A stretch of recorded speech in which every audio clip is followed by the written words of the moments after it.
Muito bom dia, que Deus abençoe a sua vida. Olha, nós continuamos aqui com a leitura do Evangelho de Marcos. Hoje nós vamos ali para o capítulo 14, versículos 52 ao 65, e eu tenho certeza, o Espírito Santo vai falar profundamente no nosso coração. Então eu quero fazer uma pequena oração aqui agora para pedir a Deus uma direção. Depois, no final da leitura, nós vamos fazer outra oração. Inclusive, eu quero que você prepare aí o seu copo com água e deixe ele aí do ladinho aí para depois da oração você beber desta água. Vamos pedir a Deus a direção para a leitura?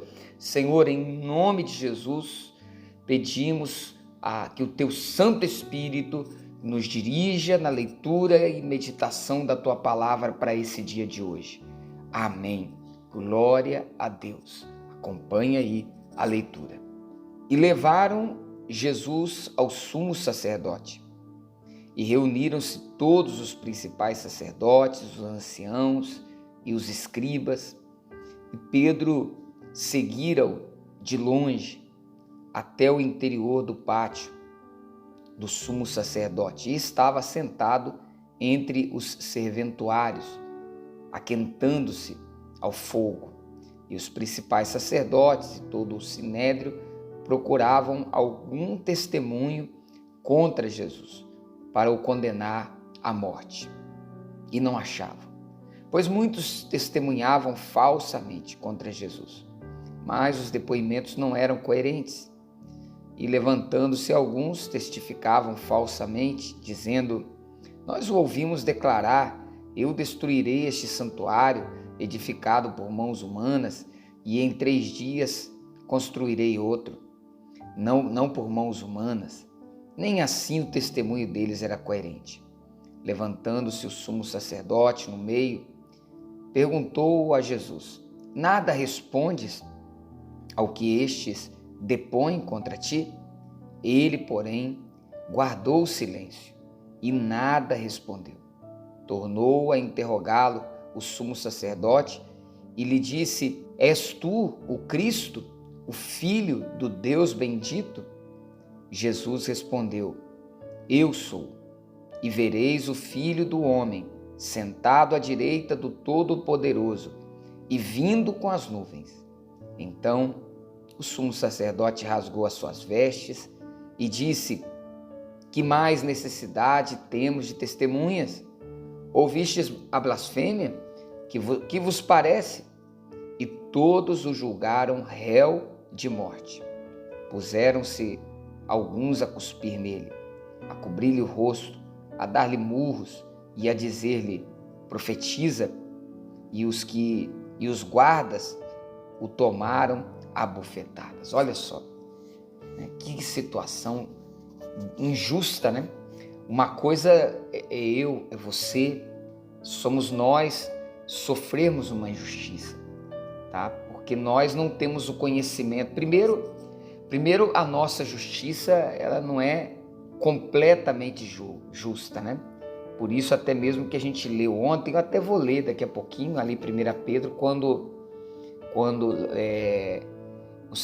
o Pedro fala desse evento aqui, onde o Senhor ele se entrega àquele que julga retamente, né? Só Deus sabe julgar de forma reta, né? E nós, por mais que a gente possa passar por algumas situações de injustiça na nossa vida, nem se compara com o que o Senhor Jesus passou. Primeiro porque Ele é santo, Ele não tinha falhas, nós temos as nossas falhas, né? E Ele não tinha.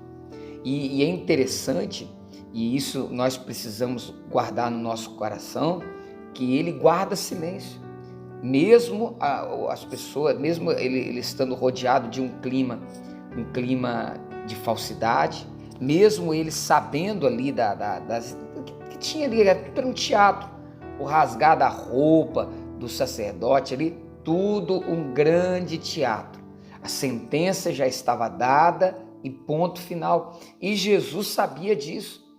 Mas mesmo assim, diante da hipocrisia, da falsidade, de todo aquele teatro, ele, sabe, ele controla o sentimento de raiva, porque ele poderia muito bem dar um basta naquela situação, tá? Mas ele não o fez.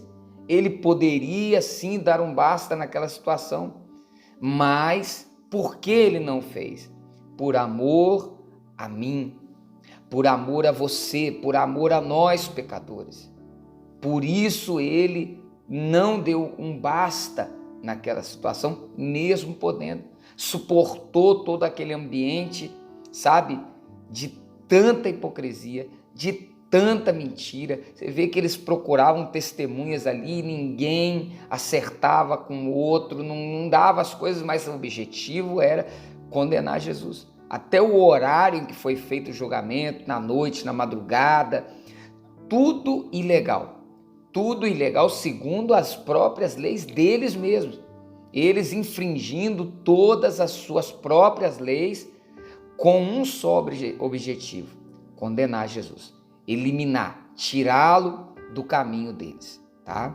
Mas Jesus ficou em silêncio. Será que nós temos aprendido a ficar em silêncio diante das situações de injustiça que enfrentamos na vida? Porque nós lemos sobre isso na leitura de ontem. Eu até quero ler de novo ali essa mesma leitura de Pedro, um pedacinho ali da parte onde diz que ele se entregou àquele que julga retamente, mas numa tradução, numa linguagem diferente. Então vamos lá para 1 Pedro, capítulo 2, verso 21. Porque Deus os chamou para fazerem o bem, mesmo que isso resulte em sofrimento, pois Cristo sofreu por vocês. Ele é seu exemplo. Sigam seus passos. Ele nunca pecou, nem enganou ninguém.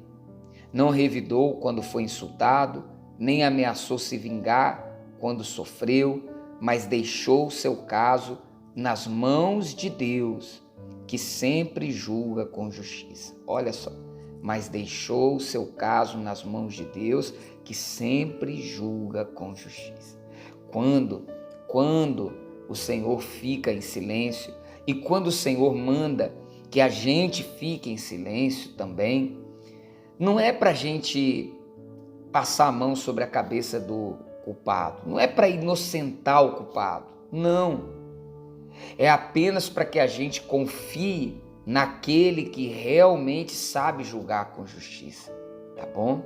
Então eu quero que você guarde isso no seu coração, porque às vezes você pensa assim, poxa, como eu vou ficar em silêncio diante de uma situação dessa? Não, eu não levo desaforo para casa. Escreveu, não leu, pau comeu. Comigo é assim, sabe? É isso que o mundo ensina, mas não é isso que a Bíblia ensina. Agora, como ficar em silêncio? Por quê? Eu não entendo por quê. Sabe por quê? Porque quando você fica em silêncio, você está confiando àquele que julga retamente, aquele que verdadeiramente julga com justiça. Mas quando você quer fazer justiça com as suas próprias mãos, você põe a um lado Deus, você deixa a um lado Deus. E nós não devemos fazer isso. É ou não é verdade? Não coloque Deus de lado, deixa que Ele tome a frente, porque Ele vai fazer as coisas do jeito que tem que ser feito. Você pode ver que o castigo veio para essa nação, para essas pessoas. 30 e poucos anos depois, houve um massacre do povo judeu por causa disso. Por causa disso, foi um massacre total, a história conta isso. Quando Israel foi destruído, não ficou pedra sobre pedra, mas foi um massacre, tá? Porque não adianta, querido, o que o homem semear, isso também ceifará. O que nós plantamos, nós colhemos. É por isso que eu tenho que tomar cuidado para plantar boa semente, para não plantar injustiça, para não plantar o ódio, para não plantar, sabe, o revidar, a vingança. Não plante essas coisas. Quem planta semente ruim vai colher fruto ruim. Então plante o fruto bom, confie no Senhor. Tá bom? Vamos orar? Vamos falar com Deus. Pai, em nome de Jesus, eu peço ao Senhor que consagre este copo com água, para que aqueles que estão sofrendo com vícios, doentes, desenganados, quando essa pessoa beber da água agora, essa água seja no organismo dela, Senhor, o teu poder, curando, libertando, transformando. Eu te peço, Pai, te peço em nome de Jesus, para que o Senhor abençoe-nos, dando forças para ficar em silêncio muitas vezes. Porque quantas vezes, Senhor, queremos discutir a razão, queremos ter razão e acabamos entrando pelo caminho da briga, do ressentimento, e talvez essa pessoa está vivendo essa situação dentro da casa dela, um relacionamento com o irmão, um relacionamento com o marido, a esposa, com o pai, o filho, e hoje o Senhor está chamando ela para perdoar, para até, se possível, deixar sofrer, perder, mas não ficar nessa mágoa, nesse ressentimento no coração. Então eu oro, eu clamo para que o Senhor coloque a tua mão e abençoe todos que estão participando dessa oração. Amém e amém. Beba da água.